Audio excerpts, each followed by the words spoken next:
We're going to take a look today at a relatively new product from a company that's relatively new to the scene. That's Hamre Forge up in the great state of Maine.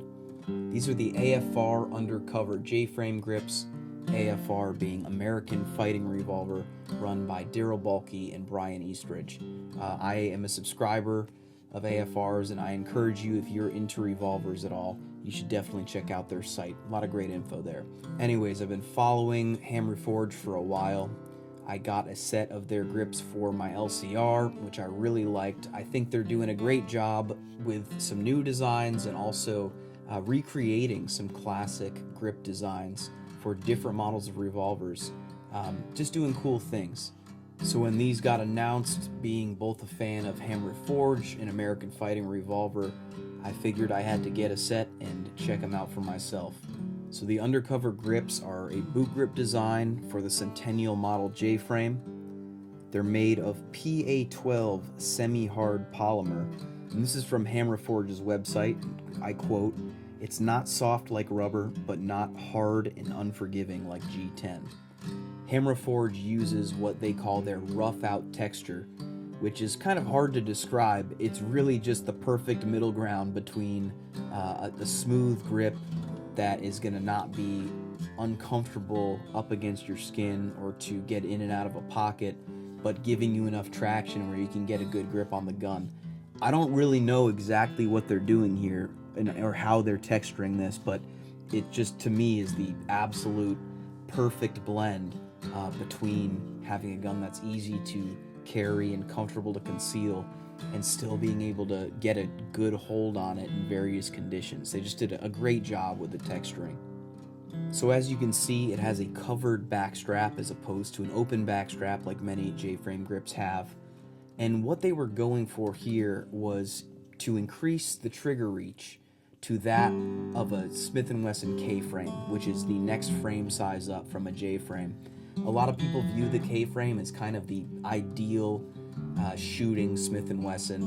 A lot of various hand sizes find the K-frame grips to be very comfortable. So on some of these smaller guns, when you have a really short trigger reach, it can just be kind of hard to shoot because everything's just kind of cramped up there. So they increased the trigger reach just a little bit to make the gun more shootable, and I think it absolutely does that. You can see it's cut for speed loaders as well, which obviously is a good feature if you're planning on carrying a reload for your J-frame. You can buy this set in a standard configuration, which does not have the Hamre hook. You can buy it with the Hamre hook, or you can get it with the full set, so you have the option of running it without the hook or with the hook, which is what I ended up doing. I didn't have any problems with installation. Even I can change revolver grips, so I know you can too. And I'm really liking these a lot so far. I put these on my Ultimate Carry 642 38 Special. I have a 642 and I have a 432 Ultimate Carry that I've really been enjoying a lot. These are also kind of partial brainchilds of the guys over at American Fighting Revolver. They had a lot to do with the final product of this Ultimate Carry line, and they did some consulting with Lipsey's and Smith & Wesson on these guns. So these are guys who know a lot about revolvers, and I definitely trust their revolver knowledge to a very high degree. When the Ultimate Carry came out, a big selling point was these grips that were being offered from VZ, which were unique to the Ultimate Carry line at the time. These also have an enclosed back strap. They're high horn, just like the Hamre Forge grips. They're very smooth, so they don't have really any sort of texturing. But I will say, I like these grips just fine. So my decision to get the Hamre Forge grips was not based off being extremely disappointed with the VZ set. And I'm actually going to leave this set on my 432 for now and just run the Hamre Forges on my 642 so I can get a little bit more of a feel for what really works for me. But when it comes down to it, both of these grip designs are really excellent. Comparing the two, obviously the texture is going to be the big thing. There are a lot of parts of these grips that are very similar, and Darryl Bolke and Bryan Eastridge from American Fighting Revolver also weighed in on this design of the VZ grips as well, and that's very apparent. So if you do have an Ultimate Carry J-frame and you're wondering about switching over to a set of these, I think the main thing you're missing on the VZ grips is that rough out texture, which is just absolutely sweet. And even though the VZ does have an enclosed back strap, I do notice that the trigger reach is a little bit longer on the Undercover grips. So I'm planning on running the 642 with the hooks for now, mainly just from a use perspective. This is going to be my around the house grab and go, don't want to put on a holster option here. Pull out of the safe, pop it in the waistband, no holster needed, and you're good to go. And reserve the 432 for when I want to carry appendix in a holster. I will note that with the hook set on, the UC grips are not going to work in a Filster City Special, which I know a lot of people have.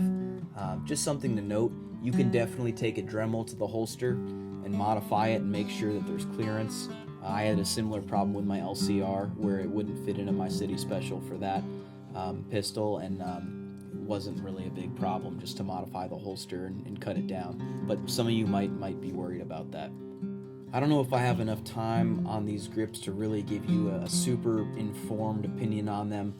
I think they feel phenomenal. The shooting that I have done with them, I don't know if I could really quantify, performance differences or anything like that, but I feel like they're very comfortable, very easy to control, shooting a lightweight snubby in 38. And I think that increased trigger reach definitely makes a difference. I'm used to shooting K-frames. It's definitely my favorite frame size out of the Smith & Wesson line, and they just feel very comfortable to me. And this definitely gets you into that territory a little bit more, while still not giving up any concealability or anything like that.